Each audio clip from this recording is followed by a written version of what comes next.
And we're live. Ooh, Hello, everyone. we made it. Hopefully everyone's doing good. We are getting by. We were a little brain dead today. And by a little, I mean a little bit of a lot. It's been a long week, I feel, for all of us. Okay, now it's been a long week. But we're still here because we're committed this year to not missing streams unless we have to because of emergency or things that we cannot avoid, you know? And that never happens. Tiredness ain't an excuse. Drink a monster. Deal with it. And I'm joking, guys. If you need sleep, you should sleep. But do as I say, not as I do. You know? Don't sleep. Don't sleep. Do things. What? No. It's bad advice. Why are we productive. starting here? I'm lost already. What did you do? Did you go live? You didn't. I'm on Discord. Oh, on Discord? Yeah, okay, sorry, shit. Yeah, see, guys, I'm so organized. Wait. So organized, guys. Look at this. Look at this organization. She never is. Hey! I was kinda... Okay, anyway, so as I was saying... Moving on. We're back with the Kingdom of Cortas, the Radiant Steps. We've been here for way more streams than we have intended to. We thought this was going to take a lot less time. Little did we know. But it's not a bad thing. Like, I think the takeaway from this is, don't worry if things end up more complicated than you think. Like, sit with it, have some time with it. It's all part of the creative process.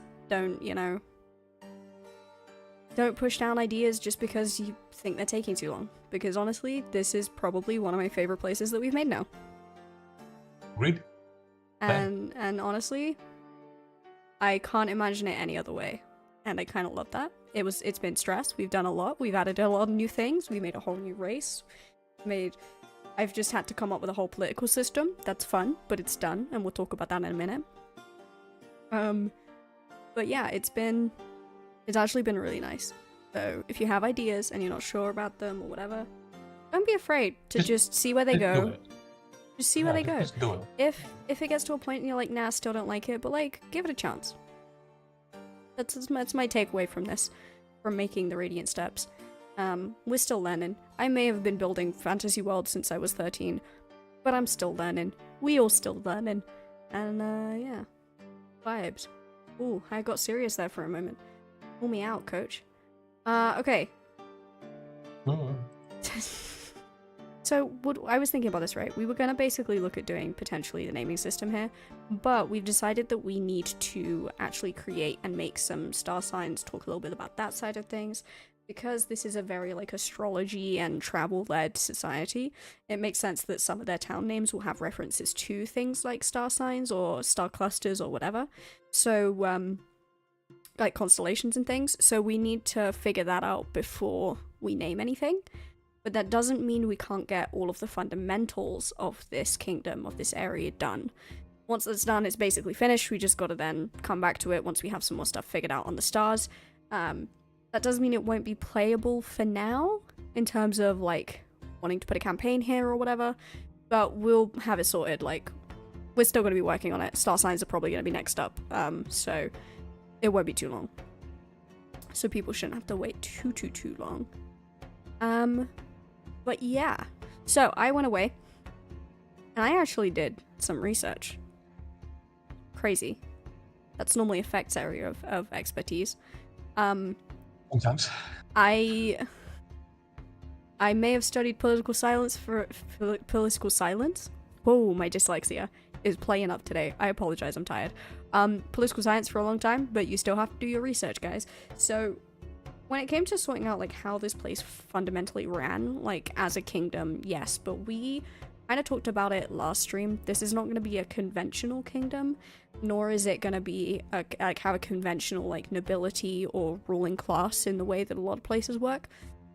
So obviously playing to that and to the race that exists here, the Fenka, I came up with something. And it doesn't sound too crazy, but stay with me. Okay, so, first of all, the king of said kingdom I should put monarch, really, but the monarch of the kingdom is more of a symbolic role than an actual power-holding role.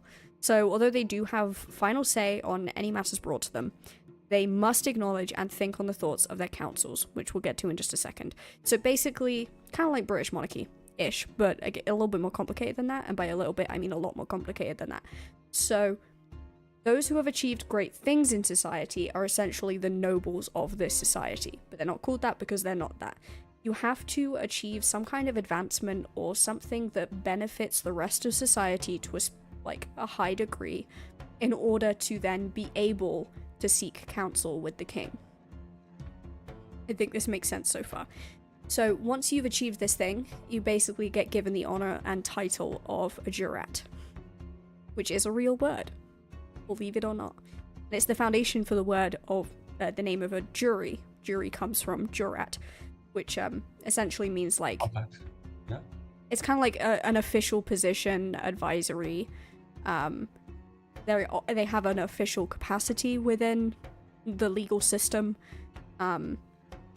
So yeah, basically the jurats then can seek counsel with the king whenever they want to discuss issues of the kingdoms and advise, right? So they're the ones who then the king has to listen to, think about, and respond to. So to maintain balance, wait, no, hold on, I've skipped too far. If a king fails to listen to his counsels without good reason, so I'm talking like if a jurat comes up to them and is like, hey, I'm an expert in this thing, and this is what I've done for society, and I think you're doing something to do with it wrong. And there is no way to fundamentally disagree with them without it just being kind of stupid. The process for removal occurs, so they actually begin to remove the current monarch from the throne, and they'll replace them with another from the bloodline. This is, however, incredibly rare, and rarer still to actually include any kind of bloodshed. So, on to the next point. We obviously have two kinds of Fenka. The Steppes Fenka, who live in this northern area, and the Tundra Fenka, who live down here. Who we have some handy little pictures of. Look at this Steppes Fenka right here, more traditional coloring of a fox. And this is more of like an Arctic fox kind of, but like slightly darker. This is your Tundra Fenka, okay? So, because of this biological difference, in order to basically stop any kind of bias or concern over whether the monarchs are more in line with one or the other, etc., like jealousy, etc., there has been a long history of arranged marriages of the monarchs. So the monarchs are like an ancient bloodline. Which is the only reason that they're still the monarchs, basically, because otherwise I'm pretty sure this whole system would be run by smart people. Well, I'm not saying that the monarch isn't smart, but you know what I mean. So, this ancient bloodline is very high esteem, significant to species. And that's why they're the monarchs. But they will replace a monarch if they do disagree with their councils for no good reason, or they don't actually like listen to them or think about their ideas or refuse to hear from them, etc. It's kind of like an idea of like a king gone mad, right? So, yes. So, I don't know where I've gone. Brain? Brain? Help? Brain cell effect. No. So, yes. Yeah. These arranged marriages help with that, so it helps like things stay fair between the two, which has made another sub-race of Fenka, because we didn't have enough already. So yeah, basically, there's a third sub-race who are essentially a mixed race ascendant of the Tundra and the Steppes variants, okay? But these take like decades of careful arranged marriages and mixing to get the golden kind of fur color of this specific type of Fenka, who are the royal Fenka. And obviously them being golden color also adds to like the wealth and power and symbolism of them being the monarchs of the kingdom. I think that kind of makes sense. Does it make sense? I'm lost. Anyway, when a dispute occurs between jurats, so if one, say there are like more than one expert in a field, because like logically there would be, say it was about like naval navigation and two different jurats were disagreeing and telling the king to do different things, this is where the king's real power lies, is that they have final say. Because of societal differences between the tundra and the steppes, Fenka, you know, just purely based on like the environments they live in being completely different, you know, the things that they do for a living being pretty different, there would obviously be clashes in perceptions between them, so chances are most of the disagreements would actually be between the two, but all of it's handled pretty civilly, because these guys are actually kind of sensible and intelligent, and somehow we have thus far, knock on wood, we have thus far not made this super depressing or dark, which is kind of impressive. We're nearly there, Effect. We're nearly there, okay? We're nearly there.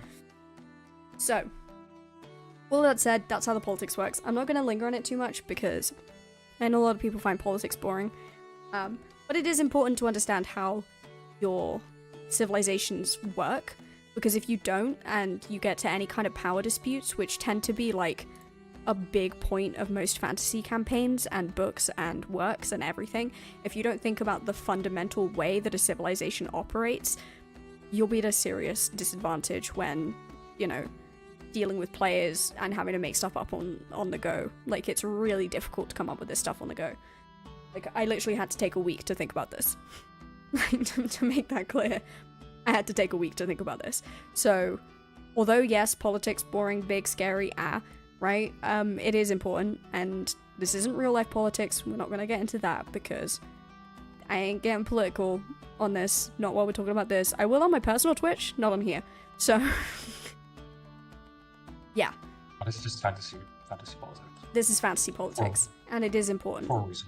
It is important to figure out, because when you're world building, it fundamentally changes how civilizations will interact with each other. It fundamentally changes the context of a civilization within itself, and how people view different, you know, classes or different positions of power. So yeah, boring, scary, but promise you is important. So we've kind of done this for this one. It's a very, like, what did you say it was called, Effect? There's a word for this kind of monarchy, right? A consultative monarchy. Yeah. There you go. You learn something new every day. It's based on, obviously, active consultations with things like the jurats or elders or aldermen or some description. Yeah. And it's only a limited amount of power that they have. The king still has final authority. But, like, technically, if they were to disagree, then, like, I don't know, probably. Well, I mean, but that kind of counts for any society, right? Ultimately, people will rile up together to remove. Yeah, exactly. So a ruling body. So it makes sense and it works, and it's a refreshing change of scenery for how some of the other places work. To be honest. It really is. I think, I think that's actually a big point that I want to raise as well with our world specifically.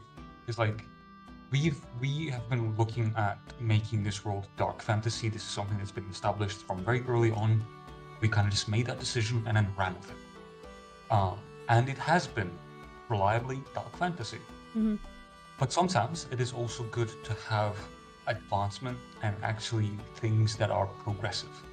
That way, you have fuel to build future conflict as well. Yeah. Now, this can be within this society or outside of it, but it's important that it exists. 100%. That's kind of the takeaway from this. Hydrate, by the way. Ghost? I got coffee. I don't know if caffeine counts. I'm actually drinking not my Monster right now. Crazy. I'd have to get up and... But no, that's fair. But also, I think the other thing to take away is, like, when building a dark fantasy world in the way that we have, not everything can be dark. Otherwise, you kind of lose a lot of the, like, character of the world. If everyone's just depressed and everything's shit, there's no hope, there's nothing to look up to, there's nothing to inspire change in the world as a whole. And I think that's a really important thing to have, especially for, like, nation conflicts and like storylines between like conversations being had and all that kind of stuff. Like, it is important that there is still light in a dark world, because if there isn't, then there's nothing to use as a reference point for things like hope. So having some areas that don't really have that much dark shit going on doesn't mean it's not a dark fantasy world. It very much is. We still have trolls tricking little people into sacrificing people to them every month. We still have fucking giant spiders and shit in a blood web. You know, we still have a lot of stuff that's happening that ain't good, but we do still need those points of reference for more positive things, so that the world is not just completely dark and evil and depressing. You know, we need people to have a reason to want more, and making some areas that are more positive than others can lead to that spark that you need in narrative-driven, like, stories, to just really, like, push forward points and identify conflict points, and, you know, not just conflict points, but like resolution points between civilizations, characters, NPCs, cultures, races, right? Anything else to add before we move on to the next bit? Yeah, I think that one more thing that I want to add as well is this, because in the previous episodes we called this, and we addressed this already, I'm just kind of doubling down on it. Something like this is very necessary as well. Like, we figured out that this is something that we really needed in our world, and it's actually crazy if you think about it. Like, we went this entire time world building, and then kind of as you world build more, you come to realize you actually haven't completed like even half of what you wanted. And then the more you proceed to complete things, the more things round out as well. And I think that the Fanker have rounded out things a lot, and we didn't want to make them initially. God, no, we didn't. This whole thing. We really didn't. We started this whole thing being like, I don't know what to do, right? Because like, we had this whole thing with like, we were like, yeah, we've done all the races and we don't need to think about it anymore, and I don't need to come up with stats for any more of them for the CS and like all this stuff, but like, it was important. We needed it. It's very important. Very, very needed. And like, laziness doesn't excuse it. Like, we needed to explore it, and like, at the end of the day, it is extra stuff to do, but it's worth it for good, consistent storytelling and a more consistent world. Yeah, it's been really fun to build. And actually, it has been really fun. I was like, I'm gonna hate this, it's gonna be so much extra work, and I'm like, nah, these guys are now my favorite. Sorry, Teppy Wicks, you're gone. The Fanker are here now. Yeah. Obviously, all this still needs to be added to the website, but we're working on it, guys. Don't worry about it. We're working on it. Well, last week, I haven't really added anything to the website, but I've been busy doing creative stuff for people like Ghost. So, yes, Ghost, I'm blaming you. No, I'm joking. Yeah, we've had a lot of creative interest recently, so we're trying to make sure that everyone who wants to get involved in the project can, in whatever way that they feel is more fitting to like their creative side, and we want to make sure everyone feels included. So we're working on making that happen. We have an ad break going on at the moment. God damn it. Do we? My phone says we don't. My account says we do. Son of. We'll take a moment to breathe. Breathing? Who needs to do that? I have just finished making... I say as the asthmatic. Sorry. Same. The same. I also have the same issues. I also made a visual representation of our royalty. Oh yeah? You want to pop it in there, take a shot and put it on the document? Take a shot? No, take a portrait. Take a shot? Listen, I know it's late night, but I don't feel like drinking. I just want to iterate. I have been out of the house doing stuff since 7:30 this morning, and it's currently 9:10 p.m. I've had a total of 30 minutes of rest in that whole time. And that wasn't even rest. I was doing something during that as well, because I needed to clean stuff. I'm just hearing excuses. Honestly, valid. They are excuses. Who needs sleep? Not me. Yeah, no, we don't need that. I hope my fiance's not listening. Get told off. Just to iterate as well, do sleep, guys. We're just joking. Yeah, like, we are joking. Like, do as we say, not as we do. Sleep is important. Rest is important. Making sure you guys don't burn out is important. That goes for building fantasy worlds too. If you have a great idea, jot it down. If you're really struggling, give yourself a break. Sometimes some time being spent away from that creative side of things can help really, like, rekindle your passion in it. Don't be afraid to take breaks. The world will wait for you to come back. It always does. You've not had a chance to look at the file I sent you? You are, like, demanding it be done by Friday. It's Friday, my dude. That is true. Nah, it's all good, man. Yeah, there's no rush on anything on there. It's all just, like, as and when you want to make it and whatever you want to do, you know? No. Go look at it right now. No. Is this like gentle parenting versus, like, whatever the other one's called? But now I got nap break. There you go. Lee has also got me making emblems. Oh, damn it, Lee.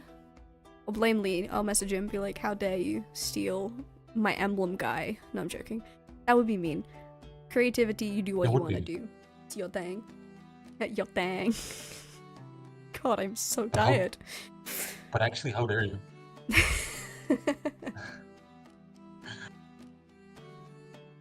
I like Devil and the Angel. Wait, am I supposed to be the good one? I thought normally I'm the dickhead. Like, what's going on? In fact, we gotta swap, my guy.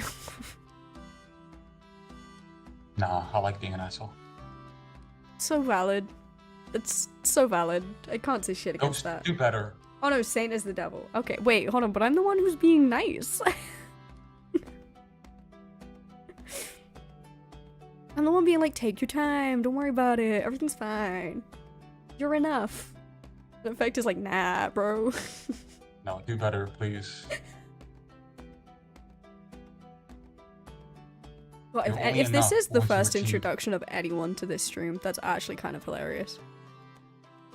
I'm not gonna lie. Because, like, we're so out of it tonight. We're in, like, Loopy Town. It's kind of crazy. We are always in Loopy Town. I don't know what to tell you. We need to start recording our pre-stream combos, because some of them get wild. Post that shit on TikTok. Also, I have uploaded the picture of a... Incredible. Oh, golden boys. And girls. Yeah. One example. Look at them. Don't they look regal? Well, absolutely. Sandy regal. Ghost, I am confused by that sentence. I am white, but also white-powered sounds racist. White? Oh, no.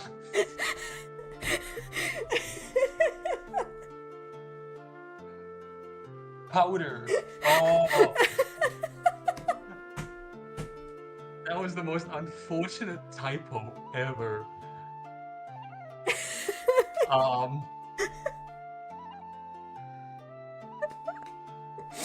was like, Ghost, you trying to tell us something? Oh, man. Also, what the fuck are you on about? It's so confusing. Yeah, like, what is that about? I've never done drugs, my guy, except alcohol. And sugar. And caffeine. And I don't drink anymore. So, like... This is just me.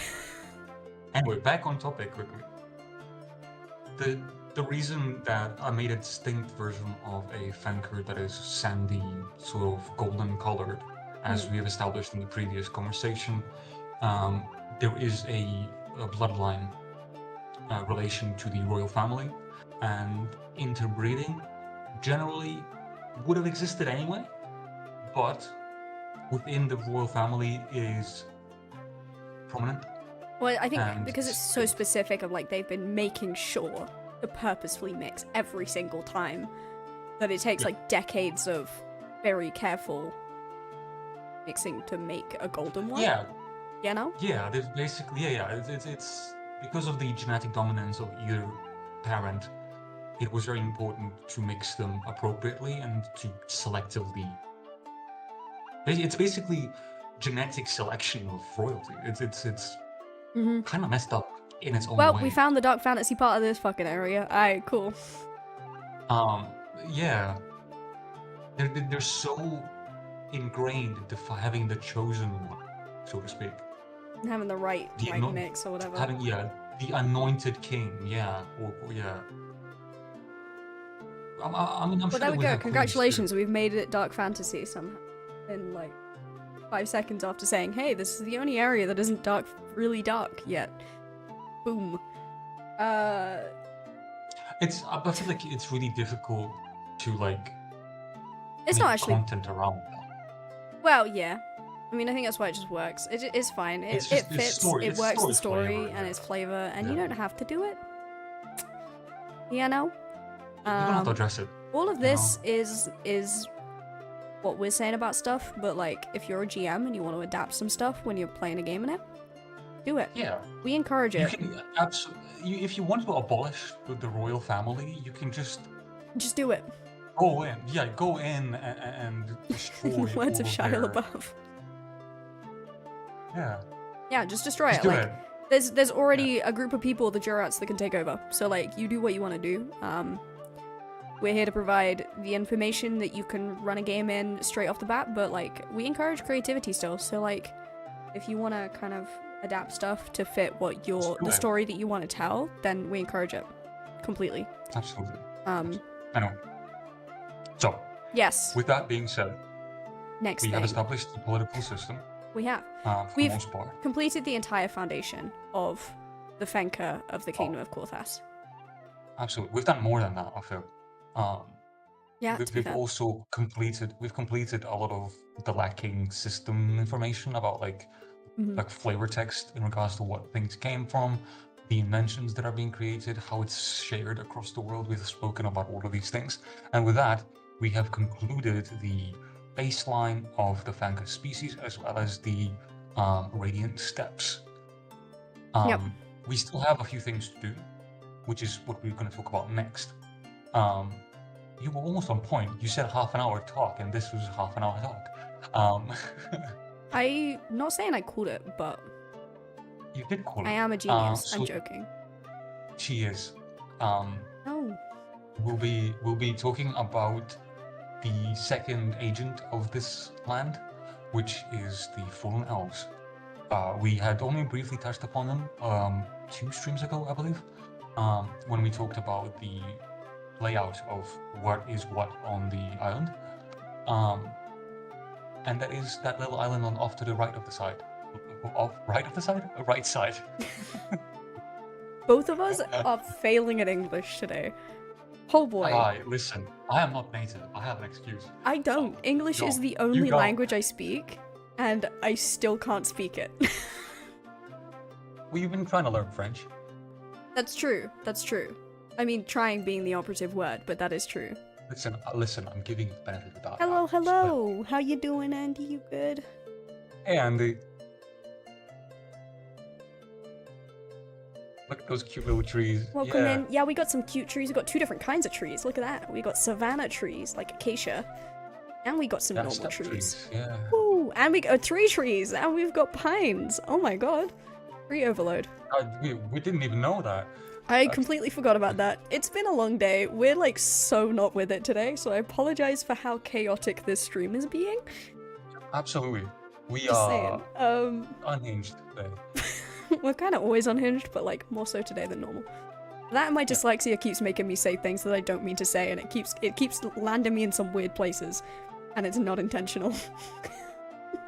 Oh, Andy, I feel like you would love this species that we made, because I know Andy plays Guild Wars, and there's the little guys in Guild Wars, and these guys kind of remind me of them.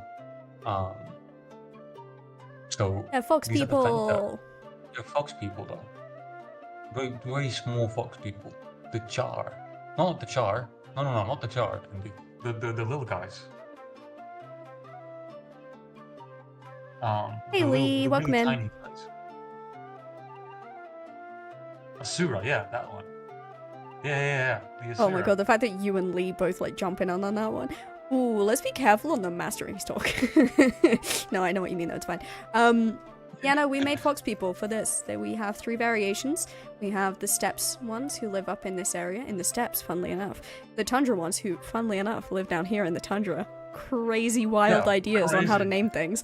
And the royal ones, who are the golden ones, because they've basically selectively bred them. Anyway, that's not dark. Everything's fine. This area is all peace and happy and nothing weird is going on. No. It's horrible. Do you believe me yet?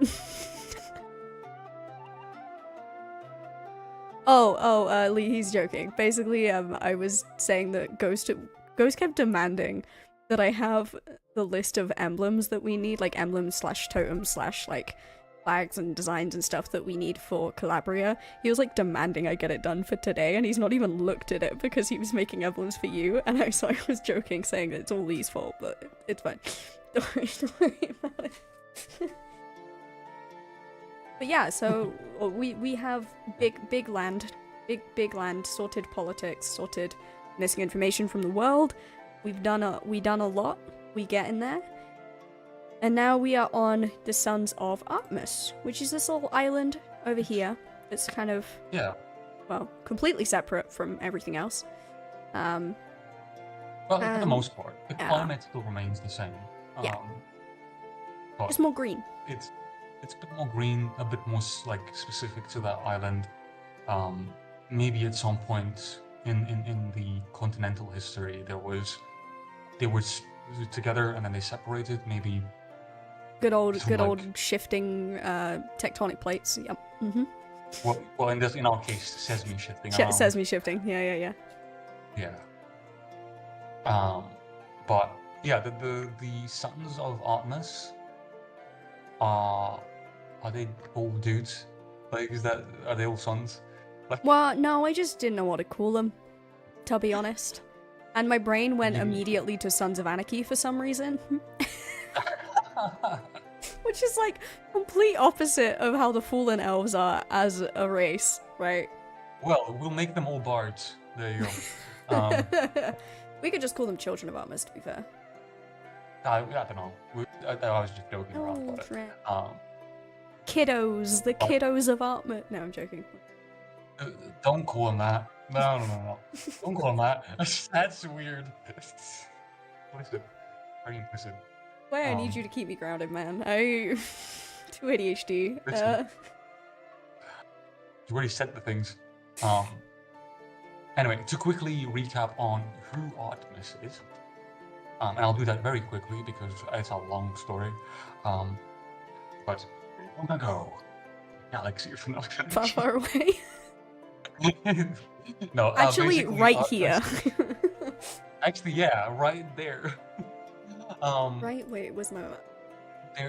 Artemis is the younger sibling of the twin divines, Artemis, Atar and Adita, who are the divines of dawn and dusk.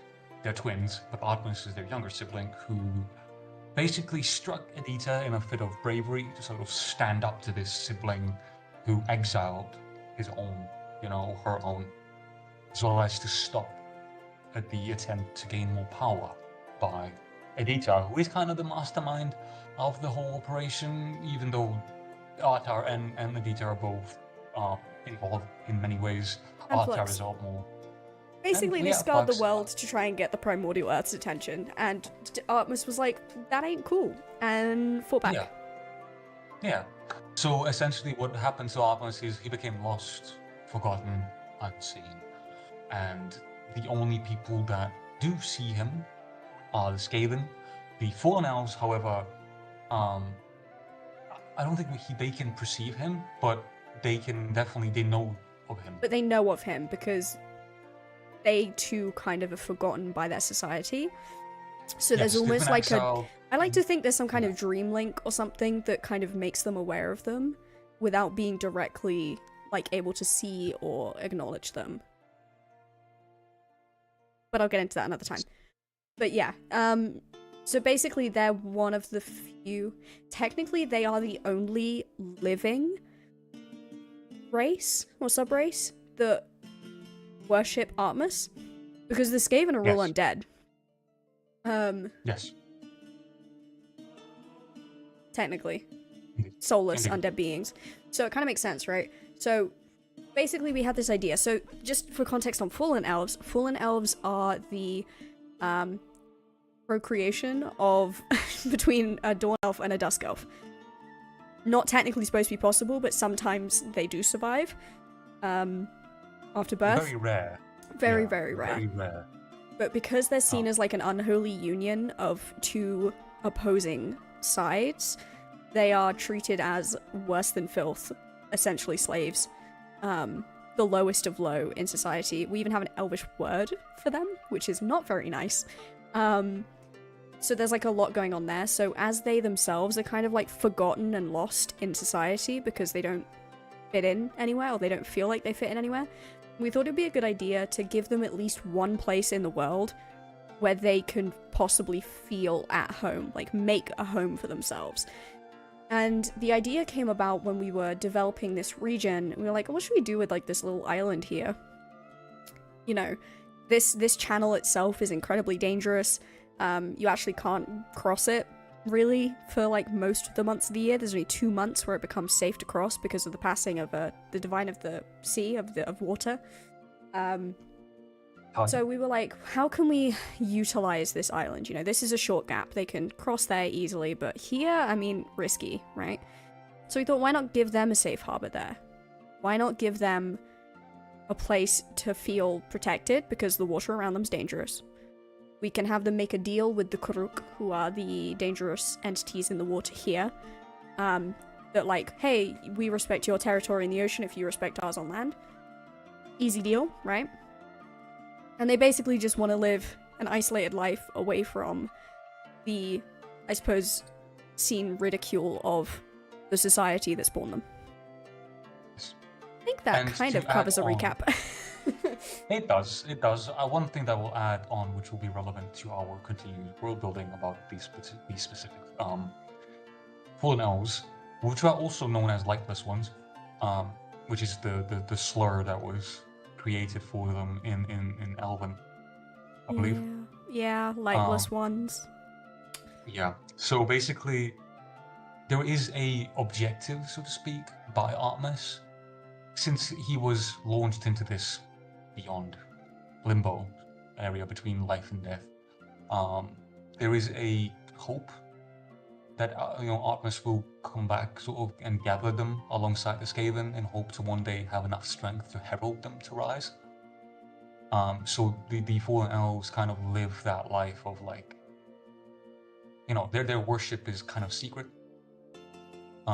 and they have that dogma within their society that even though they're lonely, they're alone, they're exiled, there is something to hold on to, and that is to one day be equal. That is all they want, by the way. I want to emphasize that they don't want to take over, they don't want to dominate, they just want to be accepted. They just want to be accepted as like people, not as some lower form of society.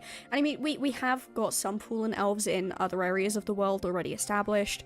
Once you have fled the like Dawnvale and Duskmoor, which would be their native lands, in search of that kind of acceptance elsewhere, because obviously other races don't hold the same prejudices against them because they don't worship the same divines who declare it not okay, right? So they have found some shelter in other places, which is why we didn't want to really make too many places for them in the world, because like a lot of them just want to blend in, right? So they don't want to stand out, they don't want to have too much going on.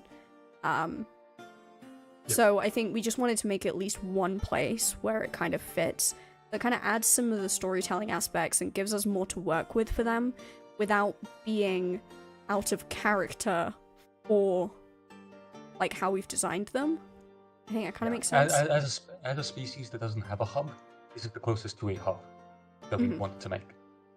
But like, again, super dangerous to try and get to for all but 2 months of every year. Still, And still kind of them risky. arriving here was risky in and of itself. There wasn't many left alive. After trying to cross it, the Kuruk have taken many. And we Before have, the I deal was believe, breached, yeah. yeah, before the deal was made. And again, we've mentioned there will be a deal struck that we're going to discuss today as to why that exists and what benefits they have of one another, that they may continue to persevere as a society without a home. I think a big part of that as well, like, obviously the fallen elves are dejected and feel left out away from their own societies, right? I feel like the Kuruk also suffer that a little bit, because the Vex have the whole ocean, which is our sea species, like our humanoid-esque-ish race, like underwater race, right? They have the love of Tide, who visits them every year, right? But they're terrified of Tide. It's almost like they don't have that connection with the divine. The same way that maybe they perceive the fallen elves have not got the connection of their creators. Like, does that make sense? Like, there's a little bit of empathy there. Because the Kuruk, the reason the Channel of the Lost becomes passable for 2 months of every year is because the divine of water, the goddess Tide, actually travels, like, through it, and it takes her about 2 months to get through it, and they're basically kind of scared of her. Like, they don't want to be messing with her ocean while she's there, because they have like a hive mind thing, and they can manipulate other sea creatures into like becoming vicious and attacking things and stuff. So it's almost a subversion of Tide. Yeah, I was gonna say we never really agreed upon the origins of the Kuruk. Like, we don't know like how they became. We just know that they're there and why they act like, and that they act the way they do. Yeah, because we kind of, I think we pinned it down to the same as like how Vex evolved. They just kind of evolved. Yeah, like, but they just became.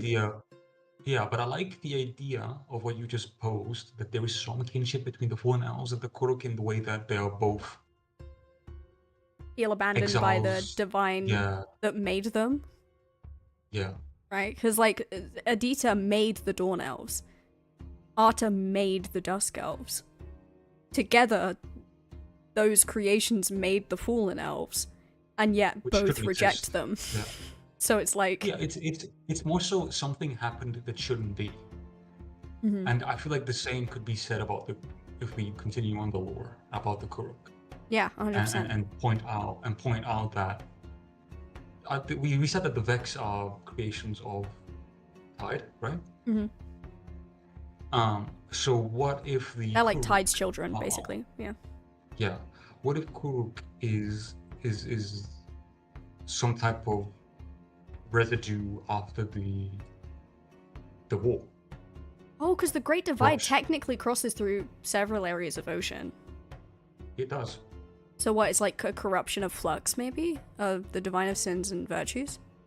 Yeah, maybe they were formerly Vex who were twisted by Flux's fluctuations into the wretched. And they didn't die because being underwater they were protected by the worst of Arta and Adita, but they were twisted because Flux's doesn't get stopped by physical things. Yeah, and the reason they are in the Channel of the Lost is that's the only place where they could have... They could find refuge afterwards? Refuge, yeah. Yeah. And that's why they're calm when Tide passes, because the only thing that holds them down is divine energy. The same thing that made them. I also feel like maybe there's some kind of like... She has kind of like an influence of like, you know, the divine's around. Yeah, maybe she'll like us this time, and she just ignores them because like they're not hers anymore. In like a weird way. Of, like, yeah, you know, it could be a case of like, again, Tide sees them as things that shouldn't be. Yeah, exactly. They're not hers now. Yeah. Which is depressing, but it would explain the kinship between the Kuruk and the Fallen Elves. Because both of them are basically not the divines, like the divines that technically made them, right? Yeah. Neither divine, like none of the divines claim them. Mhm. I think that makes a lot of sense. That's actually tragic. Well, there we go. We made the dark fantasy part of this continent. There you go. Congrats, we've done it. Fuck's sake. But no, I think it makes a lot of sense and explains how they managed to make a deal with the Kuruk when no one else could. Because, you know, when we look at our world map, like, the Eternal Planes, like, the humans don't really follow any, like, specific divines. They're all pretty, like... And that could be the kinship then. Sorry to interrupt you. It could be the kinship. Because the Kuruk can access the mental of the Fallen Elves and see the duality, see the dismay that has been bestowed upon them. Because both were technically made by two separate divines. Yeah. And again, neither divine has claimed them. No, they're void. They just are. They just exist. They Oh, that's are, so sad. Why do we have to make things sad again? It's because it's a dark fantasy setting, I know, and also this makes sense because of their story, and also, like, it does explain the Kuruk, and I want to emphasize, which is something that we did talk about, if I remember correctly. Mhm. We don't want the Kuruk, like, just because we made something that can be empathized with, it doesn't excuse them. No, they are still very much monsters.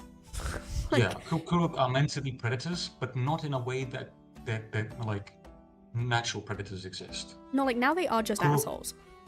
They are exterminators. Anything that goes across the surface to their water, or like through their water, whether it be on the surface or in the water itself, that they do not deem to be either respectful of their territory, or they don't think they're supposed to be there, they will kill it. Yes. And violently. And pull it to the bottom of the ocean where their hive resides. Yeah, Queen. they are brutal, They still need to feed the monstrous queen. creatures, right? Yeah. So they're not like, although we are making ways to empathize with things, like whole two sides to every story thing, like they are absolutely not good creatures. You know, they could have taken the route that the Fallen Elves made. They could have taken that and just gone, hey, you know, we'll just try and find our place in the world. Like, no, they attack people. Hello, thank you for the follow. Nice to meet you, Halfly the Hound. Hello, welcome on in. Is there any, how would you like to be referred? Just Halfly? Just the Hound? Just HTH? I don't know. What? Let me know. Yeah. Also, what were you saying, sorry? Well, I'm gonna put down a picture over the Kuruk. Oh, yeah. We did have a picture there somewhere, right? We do have a picture. I'll put it into the, Oh my god, we're all kind of organized. I'm a little bit confused. The Oceans and Seas doc. Loading. Oh boy, yeah, no, they're scary looking. So yeah, they're meant to look evil, they're meant to be evil, but at the same time, we still need to create their story as to why they became the way they did. Whether or not you choose to empathize with that is fair enough, but that we haven't made them to be like, oh my god, I can save them. Like, no, this is not a relationship you can save. You know? Yeah, I got very Valley Girl for a second. But you know. Harfy. Harfy? Oh, we see. I'm dyslexic. I apologize. Very dyslexic. Welcome on in any case. Nice to meet you, though. Yeah, how'd you find us? Wherever you come from. And please stay. And please. He's begging you, no. A little bit. Also, we are a little bit chaos. Apologies. Yeah, you're saying. Yes. That's how they look like, and they. Now that we've spoken about their origins a little bit, we can kind of continue on making the association with the Fallen Elves and get to the actual deal. So, what is the contents of the deal between the Fallen Elves and the Kuruk, or the Wretched? A writing category? Welcome in. I knew that would come in handy one day. Nice. We making a whole fantasy world. I should probably do, in that case, because you've not heard of us from any other source, I'm just going to do a little quick rundown as to what this project is, what we do, and why we're here. We are the Colabria Project. We basically design fantasy worlds from scratch, as well as we're currently developing a TTRPG system that puts together a lot of people's like favorite parts of different systems and kind of mashes them together in a way that I think is kind of fun. It's nearly complete now, but we're still working on it. Generally speaking, we just write. We create kingdoms, people, places, myths, legends, histories, pantheons, you name it, we got it. And yeah, basically the project is just about trying to encourage people to be creative. We encourage all ideas. Everything is done obviously on a Creative Commons license, so anyone can use any of the stuff on the website, as they're more than welcome to. We just want people to have a good time and be creative together and realize that everyone can build a world and shouldn't be intimidated by it, basically. So if you have any questions, let us know. Stream Elements just put our website up, which we have a whole bunch of stuff on there. Loads of stuff still being added every week. Yeah, it covers it. And if you do want to join the Discord, we have a whole bunch of creative people in there where you can put what your projects you're currently working on, get advice, opinions, and anything you might be stuck on, and just kind of chill with other like-minded creatives. And now that I've done the streamer thing, back to the deal. Okay, so I think the deal between the Kuruk and the Children of Artemis, I think what makes sense is like perhaps they did see that while they killed a bunch of them while they were trying to get there, right? And because they can meld their minds somewhat with other beings, the Kuruk, I think it makes sense that they saw the same kind of, not the same kind of emotions, but they kind of sensed a shared history with them. They sense the kinship, some description being hollow. Yeah. I'd say. Dark. Which will.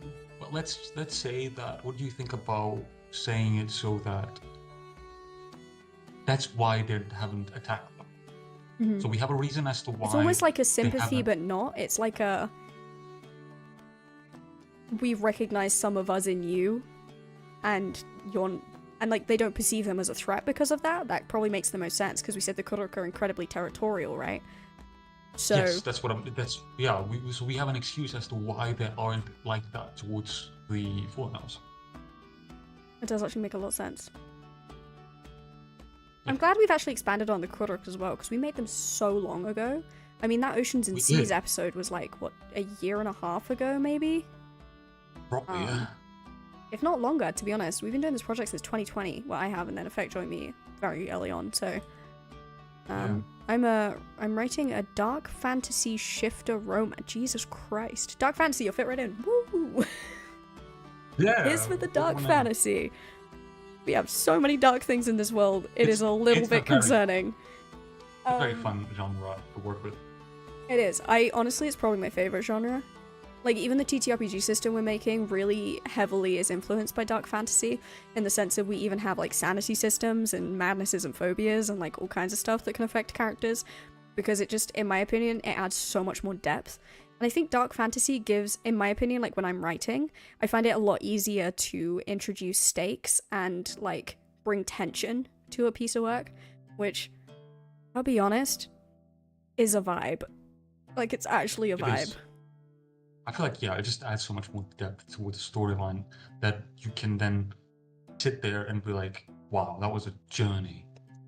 Yeah, I think I've always found dark fantasies more captivating. You know? Agreed. Not that I don't read other genres, but... Yeah. I was gonna say, it's all well and good, like, fantasy, sci-fi, crime, historical, all those things are great. And, like, classical fantasy is awesome. I love to write about it, but I always like to add more to those works.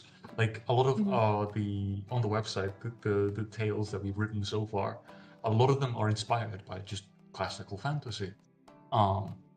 Which even about that one, like Brothers Grimm are the originators of a lot of classical fantasy that then was like Disneyfied, so to speak. I mean, to be fair, one of the ones that I have written for that is literally, like, this is very Brothers Grimm. I actually wrote this short story as, like, a Brothers Grimm inspired like thing. So it's like kind of like dark kind of story you tell the children. So like even then, like it's so much fun. We've got loads of stuff on here. Some of them, yeah, more fantasy. Some of them more dark. Like, but I think, but even your lullabies for the longest nights are also like very dark. So, yeah, we've got some really fun stuff on there. And like if you as a writer get inspired by anything that we do on the website or in the streams or like any of the information you get, like absolutely like write a short story and we'll put it on the website, credit you, everything. That's the way that we do it. We give credit, and obviously if you want any links put on, we do that too, and everything. Thank you, Paige. We got voices, we got artists, we got more income, and it's kind of crazy, not gonna lie. Libas, random world thing, where's the best / grandest magical academy? I don't really have that. Haven't really made one. I mean, we've talked about like there are schools of dreamweaving, so I feel like there would be a type of, yeah. I mean, there would be academies maybe, but like I don't think they're gonna be. It's like not everyone can be a dreamweaver who are like magic users, right? So I feel like maybe it's just gonna be one of those things where like there are a few places you can go, but they're not held in the same kind of regard. Yeah, so that's the thing with the magical lore with our world. It is very specific to person, and there is scholars out there, a lot of people who are in the academic field, like our Fanker, for example, have made academies in places, but they are open to anyone. And like in the thesis that was written on the lore page, on the Tales page, I should say, is written by Malachi, who is a orc, for example, and I never specify where he is. We know of researchers, we know of certain locations, former locations of academic glory, so to speak. Yeah, we probably should add some current locations in at some point. We could, yeah, and then again with the use of the Fanker now we can. But like they could also just go in some of the cities, you know. We can do some stuff with the like when we're making city maps, we can add some like locations into specific cities that fit where that would work, if that makes sense. Yes. Good. You know, we have multiple kinds of magic, as it were, or like multiple ways that magic can be accessed in the world and thus the Calabrian system. Yeah. But in terms of like the primary school, which is like the dreamweaving schools, there probably would be some kind of like academies, but I don't think there would necessarily be one that stands out from the rest. And there probably won't be that many, like maybe one per region, essentially, if that. Yeah, I mean, some regions probably wouldn't even have them. Yeah, our caveat to our magic is that it's rare,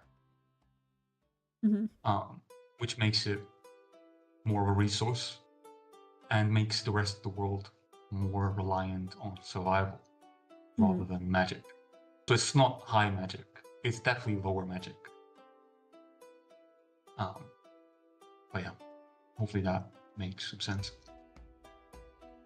God, I wrote a lot of that in that thesis. God. It's actually insane how much I wrote. Like, I'm not gonna lie, shit be crazy. You guys want to read a whole for frickin' essentially dissertation on the foundations of the dreamweaving magic? It'll be there. It's on the website. It is under the title of The Founding of Somnothurgy, a treatise on the origins of the Dreamweave. You can find it under Tales of Colabria, and it's this bottom right one here. Kinda crazy. It's also such a long title, but it's kind of hard to read. But, you know, it's fine. Yeah, I don't know why you put in the entire thing on the Because if it's cover. gonna be a thesis, man, it's gotta have the whole title. You know? It wasn't supposed to. Yeah, but like it is. It's so academic coded that I couldn't not. It's like so academics coded. Anyone who's done university stuff will know what I mean. I was gonna say that was around the same time that I did my thesis for my university. That's probably why. Oh, your brain was academic coded. My brain was momentarily academic. Not usually my favorite Explains thing. so much. Honestly, Yeah. kind of crazy. Quite funny. But yeah, hopefully that answers that for you, Lee. It's not something that we want to incorporate fully, but there will be places around. And if you want to develop your own I was gonna place, say, if you've got an feel free. idea for an academy that you want to bring in, Lee, let us know. Like, write it down and send it to one of us, or start a thread in the Discord. Like, put it in the World of Calabria chat on the Discord as well. Like, whatever you want to do with it, just pop it in there. And absolutely, like, we'll return to this and start looking at things to put in as soon as we've finished on the current list of things that we're trying to get through. Right now, I think next we're going to be looking at constellations and the stars, because that affects a few different civilizations. It does definitely affect this one. It also affects the Jesuit, our kind of goblin gremlin-esque race, who create kind of almost mechanical things using kind of like different constellation symbols to power them. So we do need to get onto that, I think, next. It's, you know what I've noticed? But to be fair, that's kind of about magic as well. So like honestly, after that, we can probably get onto it. You know what I've noticed? By the way, this is just a side note. It feels like when we do our academic species and our academic magic, it's tied to stars. Yeah, literally every time. Damn. It's very interesting. It's like our artificer type shit is just linked to stars. It is, yeah. So we're gonna have to come up with a whole bunch of stuff around that, but like we'll get there. It's good to notice. Yeah, that's a pattern. That is a pattern. Again, we need to think about that. Yeah, that's something. Just embrace it. I think we should just embrace it. 100%. Well, we're gonna have to, yeah, because we're there now, and I'm not going back and changing all that lore. And I love it. We've come too far. No, I'm joking. Well, we kind of have. We've been doing this for like 5-6 years. That's fine. That's crazy, actually. Holy shit. In August, it'll be 6 years. Sorry, what? Oh boy. Since we've been developing this? Yeah, since I started the Colabria Project. Crazy. That is actually insane. And we're still here, more consistent now than we used to be. And less stressed, but also more stressed. Less stressed about the project, more stressed about life. We vibing. Yeah. But anyway, again, back to this, because we got sidetracked about the project. I get sidetracked easily, and I'm going to leave you to it for a second, because I just got yelled at. I'm joking, not yelled at, but I just need to go check things. Okay, so I'll be right back.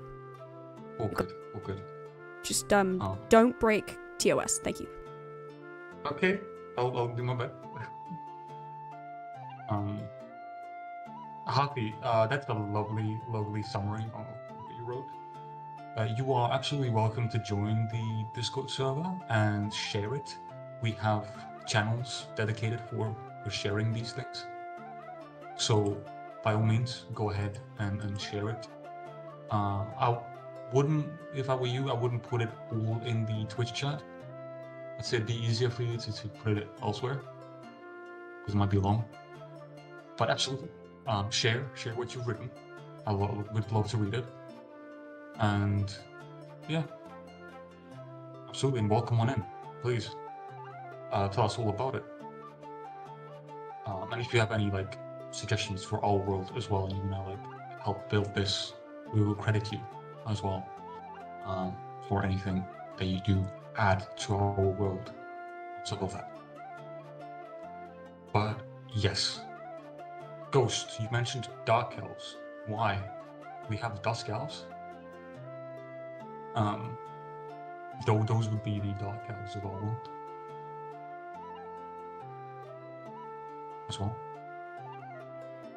But yes, speaking more on the Fallen Elves of our world and their association with the Kurok, as mentioned already, they have some level of kinship between one another.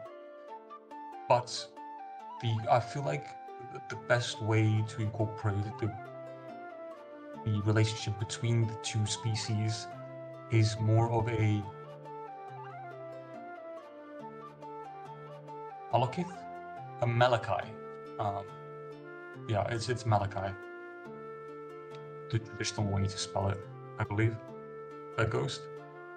But yeah, Malekith. Yeah. Why does that sound familiar? Where's that from? Brain's drawing a blank.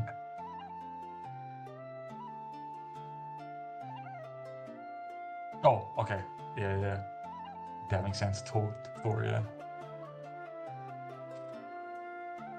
Gotcha. Awesome. You're doing great, Ghost. You're doing amazing.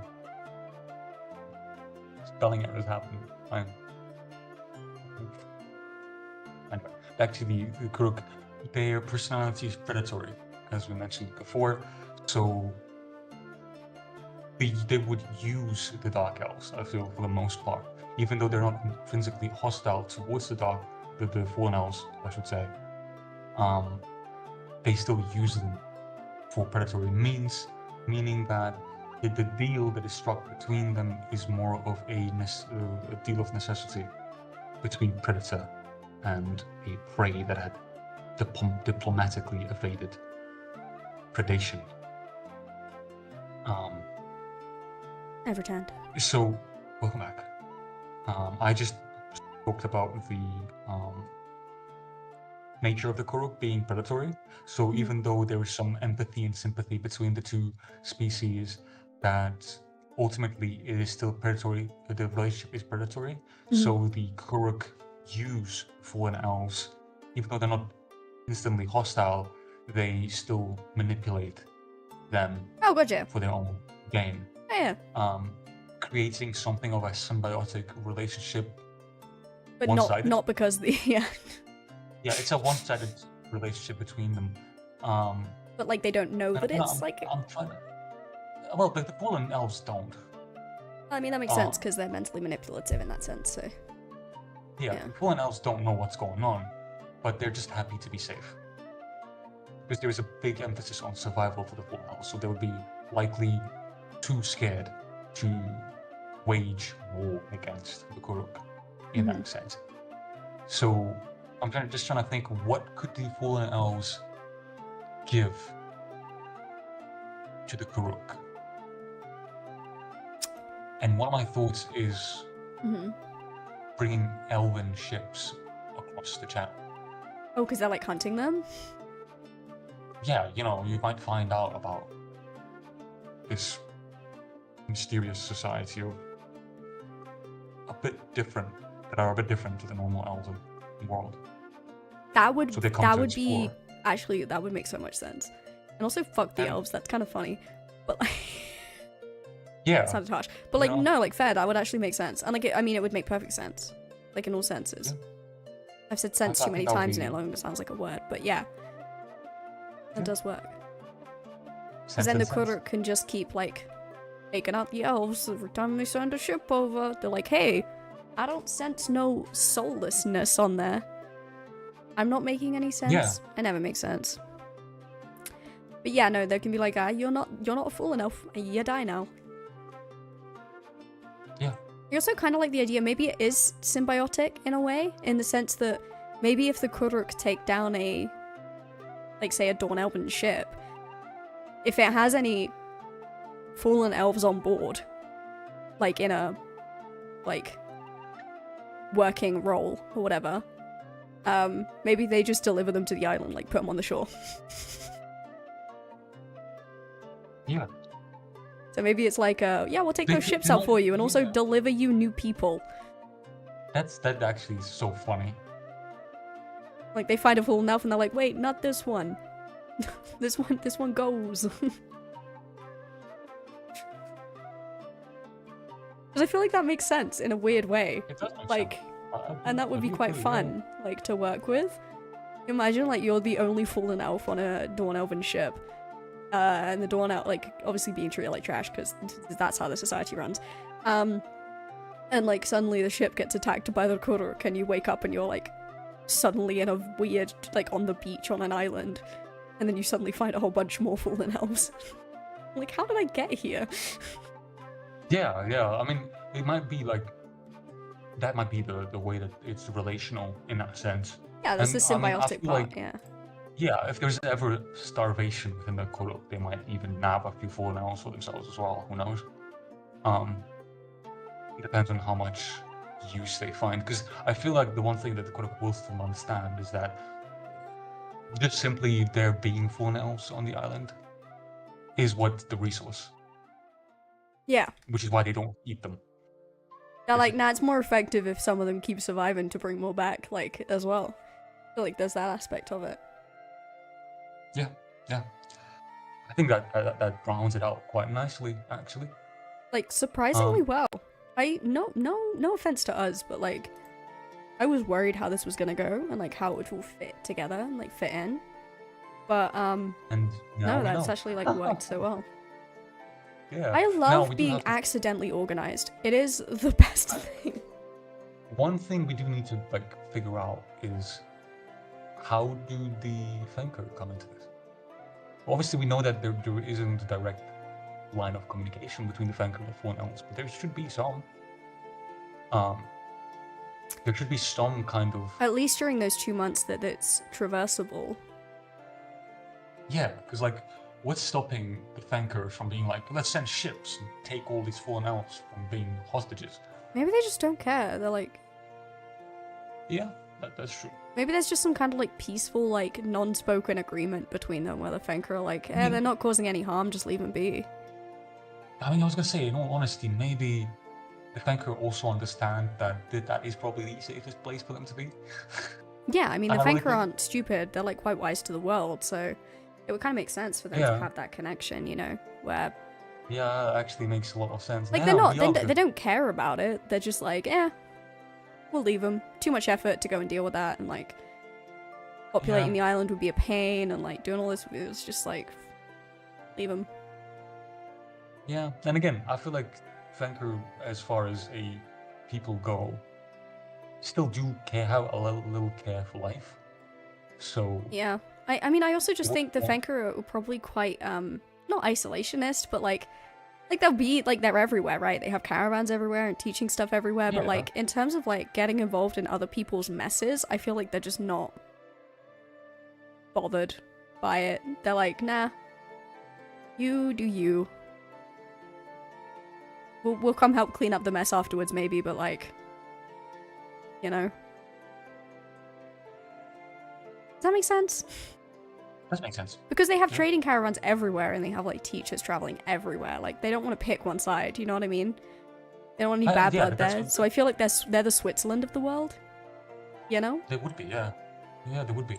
That's what I mean. Like, they understand ultimately still that this is the safest place for these fallen elves to gather. So they probably don't want to beef with the elves either, because they become a target if they are harboring fallen elves. The elven nations are going to come over and take the entire island for themselves. They're probably more worried about that. They're like, honestly, these guys, no problem. Leave them be, vibing. That's fine. Yeah, it's like, it's fine. The wretched got them, you know? Like, we'll just leave them. They're not causing us problems. We don't have to pick a side. Honestly, like, if the elves are asking us why we haven't gone for them, we'll just be like, yo, not our problem. Also, the Kuruk are there, so like, we're not gonna go deal with that. Yeah, just, it's too dangerous. There's some politics that, you know, they protect themselves. It's almost like the fact that the Kuruk are there gives them an excuse to not have to get involved. Yeah, that is what happens. It's literally like, we're good, fam. They're dangerous. Thank you. Yeah, like they're chilling with their own society. Like, we got our own problems. Like, deal with your own shit, kind of thing. Yeah. But like more respectfully than that, obviously. Yeah, yeah. Now we really made that just That's all neatly fit together. Yeah. And way quicker than I thought, because like this is the whole plan we had for this stream, and now it's done. That's all done. I mean, to be fair, it has been an hour and a half, which is not a bad stream length. We normally go like an hour and a half to 2 hours. So I reckon this is probably a good place to stop. Obviously, we're going to have to do a lot of thinking and planning and probably some research as well. So now we write no flex. Also high flex. But we're going to have to do some planning and research and stuff on like the star systems and like how we can best make all of that make sense. We'll jot down some Yeah, ideas and some notes, and we'll reconvene next week with all you guys and chat about it and get your opinions and ideas on it. But I think that's where we need to go next. That's the next logical step in the progression of this world story, so that we can really complete this. With the namings and everything. What's that? Is the thing that we wrote about the Kuruk, as well as that this led to many myths, legends, and folklore. Oh my god, it works so well with the Fenka. Yeah, and that just rounds it out nicely. Oh, that's awesome. That's actually so funny that we've accidentally rounded that out. That's actually hilarious. Anyway, again, accidentally organized should be. Can we make a podcast called Accidentally Organized? I feel like that works. That's gonna be one of my titles for these episodes going forward. Next episode is just gonna be called Accidentally. No, because we'll be intentionally organized. Hopefully, next episode. You know what? Probably not. But like, we're gonna pretend to be. No. Shh! Don't spoil the illusion. No, I'm joking. Yeah, we probably won't be, but like, we can hope, right? Ghost, that isn't even like half of the emblems and flags and shit to make, so you don't have to do all of them, my guy. We have other artists and stuff who are joining in on the project as well. Like, just absolutely, like, any of them take your fancy, or like you want to give one of them a go, or like anything. There's absolutely no obligation there. All of the people who that document has been sent to are just creative people who want to sometimes just have something to do that's already kind of there and things like that. So no obligations. You absolutely don't have to. No time limit, no nothing. Just remember to note down, like, make a comment on stuff that you're gonna do or you are currently doing, just so it's not, you know, made by multiple different people. Yeah, quite a few people have access to that document now, so keep that in mind. Any other creatives around who wanna art or voices or anything? So many things that need art and voices. Yeah, currently we're in this 22-page document, and that's not even everything. So, yeah, if anyone fancies trying their hand at something or whatever, just let us know, and we can send you the document. Yeah, just basically, like, add a comment, so if you do, like, highlight, right? And then there's the bit on the side. So yeah, you just highlight it, and then you add the comment, like, and then just pop your name. Like, just say that you're doing it, just highlight and comment. Put your name, we know that you're working on it. Everyone else who sees the document knows that it's being worked on, and then we don't get any overlap in who's doing what. Okay? Yeah. That's it. So everything has examples, everything vibes. Anyone who wants to try a hand at voice acting, etc. have stuff that can be edited as well. Give us a shout. Everything's a vibe here, honestly. We're just doing this for the love of the labor and building a TTRPG because I don't have enough things on my list of things to do. No, it's actually really fun. And we really appreciate being able to share the experience and share the process with all of you guys. It honestly makes a world of difference. I learned so much doing this as well. Oh my god, yeah. We've researched so much. Like... Yeah. And, like, you guys have taught us a lot as well. Like, the number of times that someone will say something in chat and I'm like, wait, really? And then they'll be like, yeah, and, like, everyone will confirm it. And I'm like, holy shit, either I'm dumb or, like, that's mental. Like, I'm learning wild amounts of things. You know, I like to say you never stop learning, and the whole point of this project was to show people that everyone has the capacity to be creative. And we won't stand for anyone being like, oh, I'm not creative enough to do that. Like, no, like, you are. You need that little bit of encouragement, you know? And we're still learning. We will always be learning. Good. So, we hydrate and posture check. Oh, Flux, can you... No, I always sound guy. No, I'm joking, it's fine. But yeah, so we really appreciate it. And, like, we're learning with you. And yeah. That's it. Thanks, guys. Thank you guys for watching. We will be wrapping up the stream, I believe. Yeah. And yeah, we said this. The title says we'll finish this time, and we kind of did. We done. It's just we gotta do stars next. This is a separate issue. I mean, this is like basically done.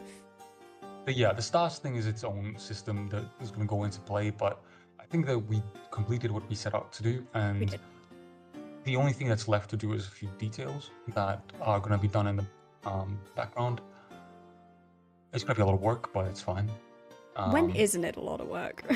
It always is. It always is. But yes. But we love you for guys, watching. and we'll do it. No. Yeah. Absolutely. So thank you for watching. We will see you guys next Friday, and next Friday we'll also talk about the follow-up newsletter. Yep. New newsletter We out next put week. our last, we put out a new one recently, that outlines everything we've done since last year. Yep. So we took a break over Christmas, so it's just everything that we've managed to do kind of in that time period. Yeah. So if you want to kind of check out, see what we've been up to, see what's new on the website, see what's new in the background, see how we're doing mentally, the answer is never well. No, I'm joking. But yeah. Do check that out. We add some jokes. We add jokes in the newsletters every 2 weeks. We try to. So with that being said, that's it, and we'll talk to you guys next time. See you next week, guys. Bye. Bye.